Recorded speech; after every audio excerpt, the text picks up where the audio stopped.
Como é possível mudar de vida sem recorrer ao suicídio? E se pudéssemos salvar vidas e o mundo melhorasse para todos nós? Juntos, nós podemos. Invista neste canal. Invista em um mundo melhor.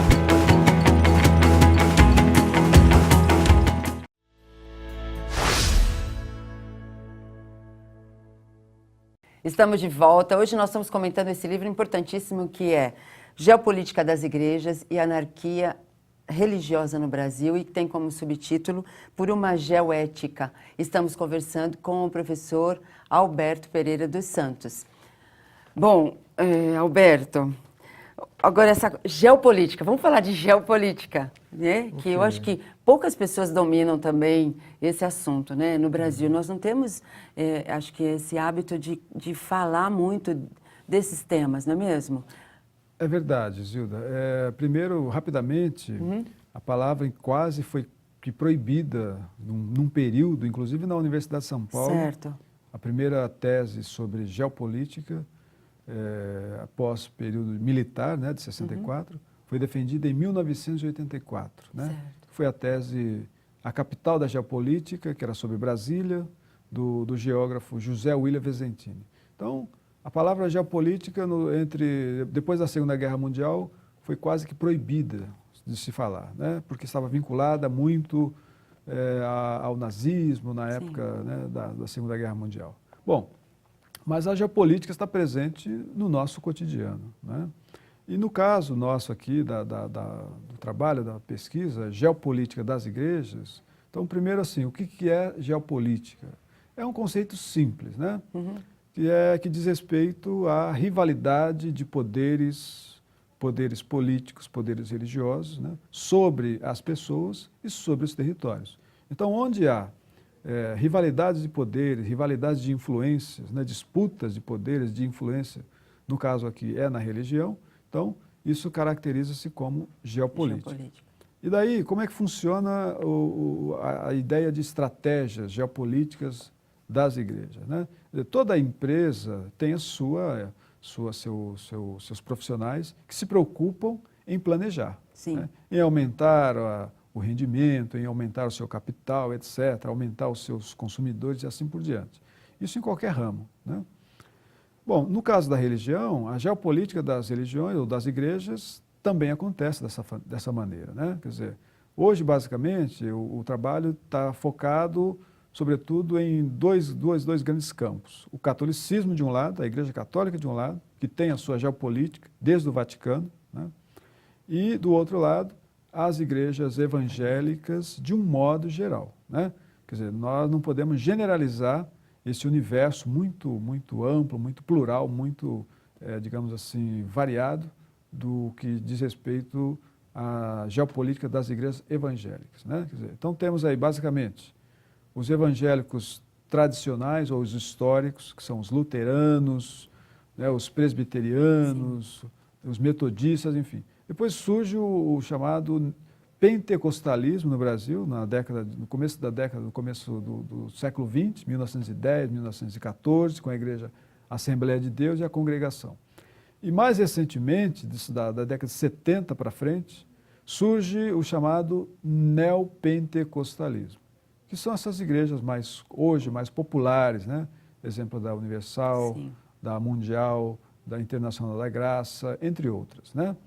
Então, todas essas igrejas são empresas, né? Do ponto de vista jurídico, do ponto de vista administrativo. Mas uma igreja só sobrevive se tiver estratégia. Precisa ter fiéis, né?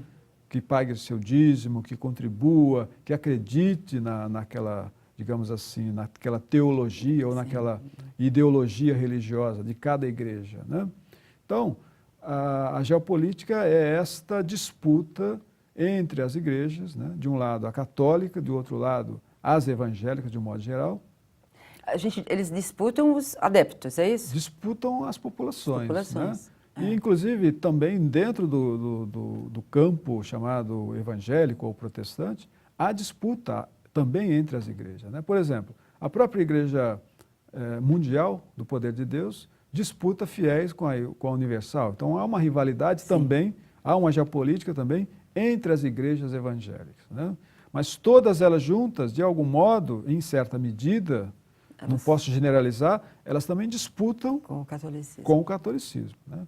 E o espiritismo está aqui, quietinho? O espiritismo não tem a lógica da geopolítica, que é o que nós comentamos no bloco anterior, que está fundamentada na anarquia religiosa, né? Quer dizer, você tem sim um crescimento do espiritismo, crescimento, segundo os dados do IBGE, de 2000 para 2010, foi mais de 80% de crescimento das pessoas que se declaram espíritas.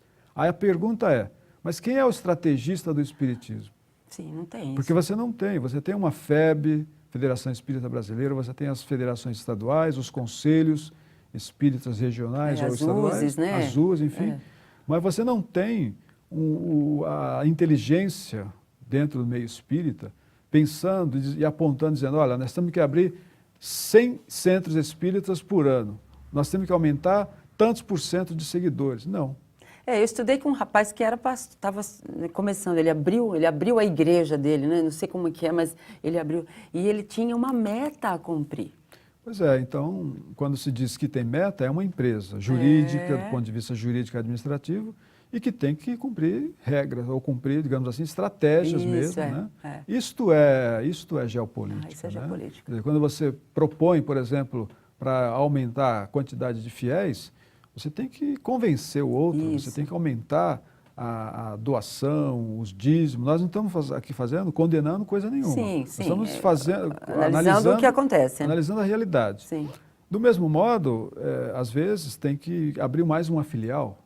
Então, mas abrir aonde? Então tem um estrategista pensando, olha, onde tem um terreno mais barato, onde tem mais pobreza. Ninguém vai abrir uma igreja, por exemplo, ao lado de um condomínio de luxo, muito raramente. Né? Sim. Então, onde tem mais pobreza, onde tem mais ausência de serviços públicos, etc. Até de informação, né? Isso, né? Não estou dizendo com isso que os ricos não tenham religião, que os ricos também não frequentem igreja. Tem igrejas luxuosas, aliás, tem igreja e religião para todas as pessoas. Né? Mas, no caso, a geopolítica é essa disputa mesmo, né? De influência entre esses dois ramos que eu coloquei, católico de um lado, os evangélicos do outro, e eles disputam entre eles também. Né? Inclusive, além disto, tem a estratégia das igrejas evangélicas para a eleição de parlamentares. Veja, por exemplo, no Rio de Janeiro, o prefeito foi eleito, é um prefeito evangélico, né? É o senador Marcelo Crivella, da Igreja Universal, e só foi eleito porque tem todo o apoio das igrejas locais, dos bairros, das comunidades, enfim, que contribuem, né, com o seu trabalho, com o seu capital, digamos, humano e também financeiro, para que se eleja um prefeito. Do mesmo modo, há estratégia para eleger vereadores, há estratégia para eleger deputados estaduais evangélicos e, do mesmo modo, estratégias para eleger deputado federal evangélico e senador evangélico. Então, não é por acaso, não é à toa, não é casual que há hoje no Congresso Nacional uma frente parlamentar evangélica. Alguns chamam de bancada evangélica. Né? Eu não generalizaria a palavra bancada, mas nós temos hoje quase 200 parlamentares no Congresso Nacional que foram eleitos através das estratégias da geopolítica das igrejas evangélicas. É uma pena que a gente tem tempo, né, Alberto?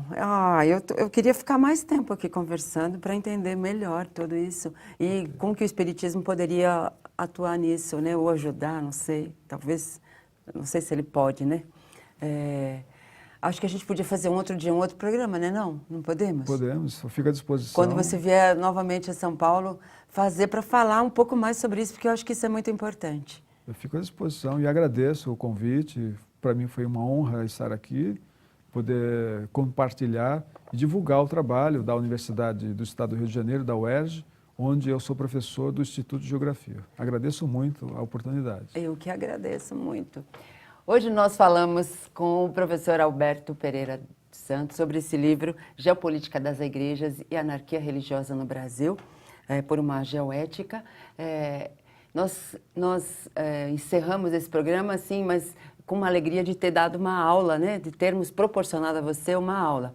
E se você quiser nos escrever, você escreva repensar@tvmundomaior.com.br e se quiser assistir a este ou outros programas, acesse youtube.com/TV Mundo Maior ou facebook.com/TV Mundo Maior. Eu digo tchau para você por aqui hoje. Até mais. Até o próximo programa. Tchau.